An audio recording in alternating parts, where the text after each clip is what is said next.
Pemirsa, Perdana Menteri Israel Benjamin Netanyahu akan kembali bertemu dengan Presiden Amerika Serikat Donald Trump. Rencananya pertemuan ini akan digelar di Gedung Putih, Washington.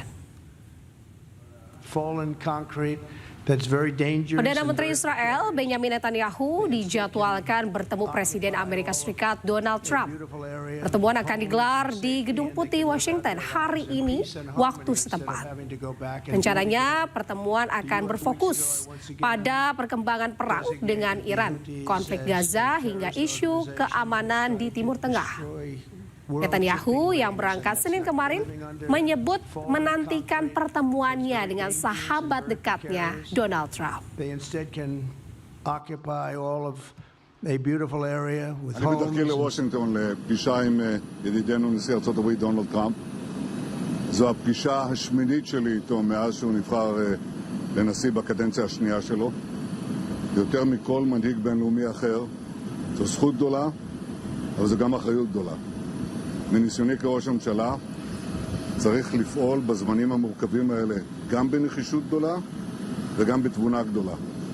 אנחנו נדון בכל הנושאים שעל הפרק, בראשם איראן, וכמובן שהמטרה שלנו היא לשמור על ביטחוננו וגם להרחיב את מעגל השלום סביבנו.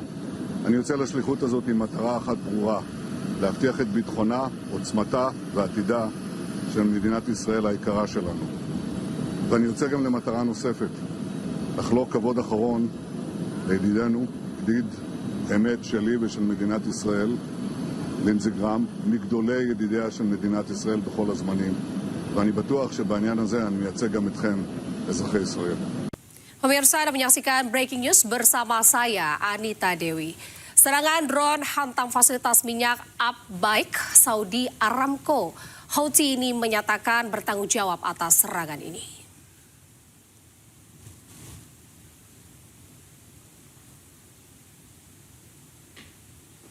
Fasilitas pengolahan minyak terbesar di dunia milik Arab Saudi, Aramco, di Abhaik dihantam drone Senin siang.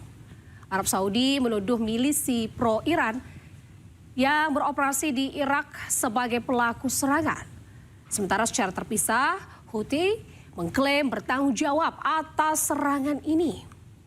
Serangan drone ini memicu kebakaran hebat yang terlihat hingga citra satelit NASA.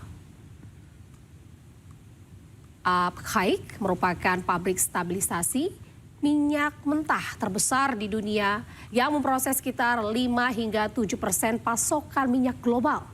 Serangan ini menambah tekanan terhadap minyak global. Tidak hanya kilang minyak, Houthi juga menyerang terminal Yanbu Selatan milik Arab Saudi. Serangan ini menyebabkan tempat penyimpanan bahan bakar terbakar hebat. Kelompok Houthi Yaman mengklaim telah menyerang terminal Yanbu Selatan milik Arab Saudi yang berada di pesisir Laut Merah. Serangan ini menyebabkan depo bahan bakar di sekitar lokasi terbakar hebat. Serangan ini bagian dari eskalasi serangan Houthi terhadap infrastruktur Saudi di pesisir Laut Merah. Yanbu merupakan titik penting ekspor minyak Arab Saudi. Dan lokasi ini menjadi jalur alternatif untuk menghindari Selat Hormuz. Arab Saudi masih memiliki terminal Yanbu Utara yang dapat digunakan untuk ekspor.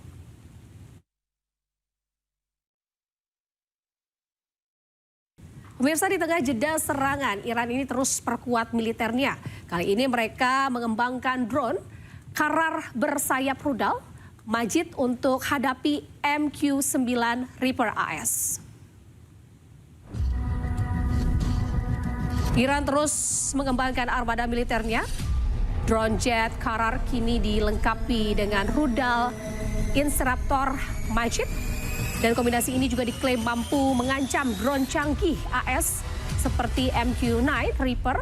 Dan drone Karar ini akan digunakan oleh unit pertahanan udara Iran terutama di wilayah perbatasan dan kawasan strategis. Untuk mencegah drone ini, musuh harus mengerahkan jet tempur berawak yang jauh lebih mahal.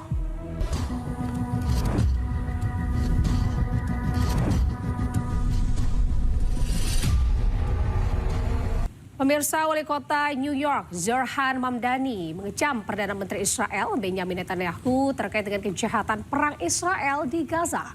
Duta Besar Israel untuk PBB, Dani Danon, ini pun mengecam balik Mamdani dan juga menyebut dirinya menyebarkan propaganda Hamas.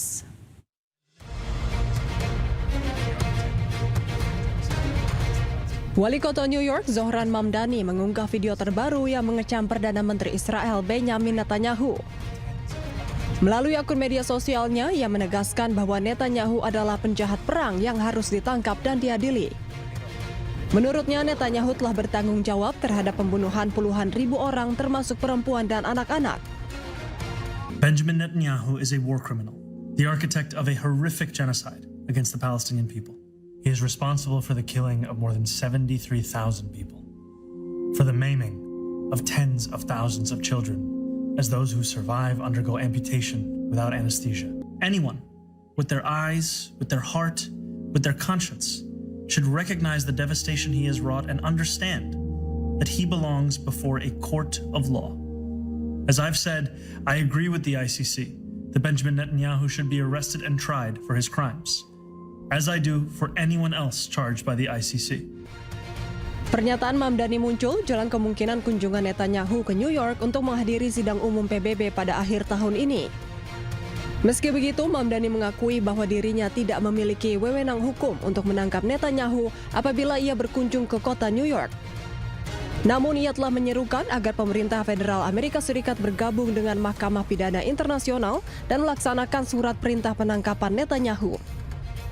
Sementara itu, Duta Besar Israel untuk PBB Dani Danon mengecam balik pernyataan Mamdani. Ia mengatakan bahwa orang yang seharusnya ditangkap bukanlah Netanyahu, melainkan Mamdani. Danon juga menyindir bahwa tugas Mamdani adalah melayani warga New York, bukan menyebarkan propaganda Hamas. The person who should be arrested is not our Prime Minister, is you, Mr. Mamdani. Sebelumnya, Mahkamah Pidana Internasional mengeluarkan surat perintah penangkapan Netanyahu dan sejumlah pejabat Israel lainnya pada tahun 2024. Perintah tersebut dikeluarkan karena mereka melakukan kejahatan perang terkait operasi militer Israel di Gaza pada Oktober 2023.